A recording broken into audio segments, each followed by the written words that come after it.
Thank you very much, Mr. Chairman. Dr. Shogun, when you were here last year, a number of senators asked you, including me, a series of questions about articles you'd written, public statements you had made on social media that were, I have to say, pretty grossly partisan, and I thought offensive, and you and I went back and forth about it. After that, a number of us asked you questions for the record relating to these statements. I want to follow up on one of them.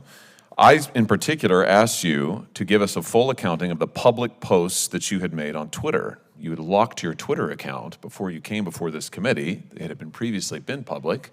I asked you to provide the public posts that had previously been available on Twitter because the ones that we have were pretty disturbing. You responded as follows, and I quote, "My personal Twitter account is comprised of posts about my mystery novels, events at the White House Historical Association, Pittsburgh sports teams, travels, and my dog," end quote.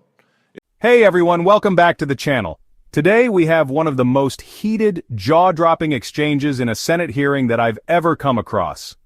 Picture this, a nominee sitting there calmly trying to dodge questions, and a senator absolutely grilling them for what he calls outright lies under oath. So let's break it down. Dr. Shogun, a nominee for a high-profile position, is being questioned by the Senate. Now, during a previous appearance, she was asked about her social media activity, specifically tweets that raised some serious concerns.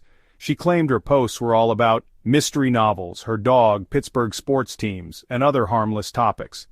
But then, the senator starts pulling up receipts, tweets Dr. Shogun allegedly posted, and let me tell you, they were not about her dog or mystery novels.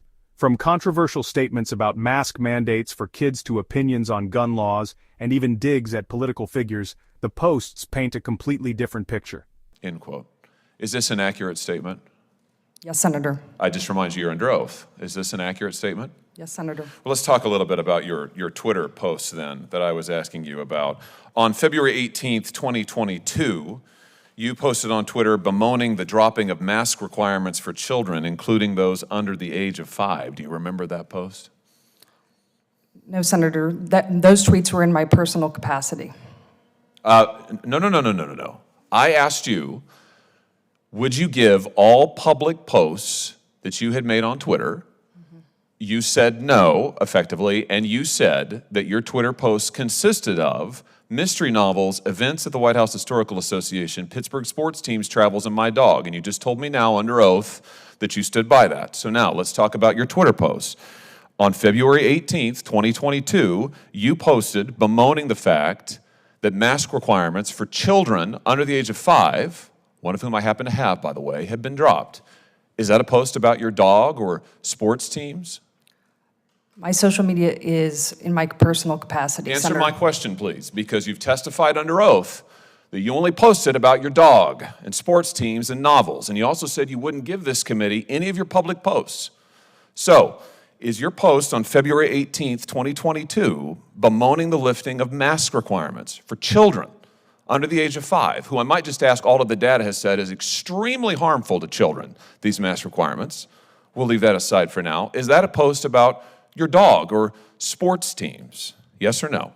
My social media is in my personal capacity, Senator. Yes or no, Ms. Shogun? You are under oath before this committee, and I have to say, you have placed this issue squarely in record by repeatedly refusing to answer. Yes or no? My social media is in my personal capacity, Senator. So you're not answering my question. Let's talk about another post. 26th of May, 2022. You talk about an assault weapons ban, retweet a post, ban assault weapons now. Say you agree with this idea that you have to be a certain age to buy so-called assault weapons in America. Is that a post about sports teams or your dog or mystery novels? My social media is in my personal capacity, Senator. What about the post on January 5th of 2021 in which you say that Ted Cruz ought to stay in his own lane and not worry about what's going on in Pittsburgh? This is a reference, I think, to questions he had about the certification of the last election. And when pressed, Dr. Shogun kept saying this one line over and over, "My social media is in my personal capacity." The senator looks her dead in the eye and says, "How dare you look me in the eyes and lie under oath?" And you could hear a pin drop. The tension in that room was insane. Dr. Shogun kept repeating the same line about her posts being personal, But the senator wasn't buying it.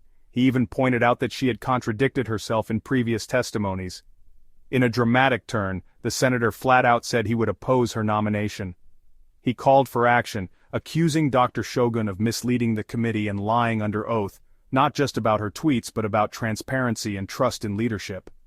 Is this really someone fit for such an important role?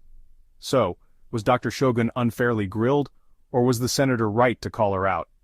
Personally, I think this highlights a much bigger issue about accountability in positions of power. When leaders are questioned, don't we deserve clear answers? Let me know your thoughts in the comments below. If you enjoyed this video, make sure to give it a thumbs up, share it with your friends, and subscribe to the channel. As always, thank you for watching, and I'll catch you in the next one.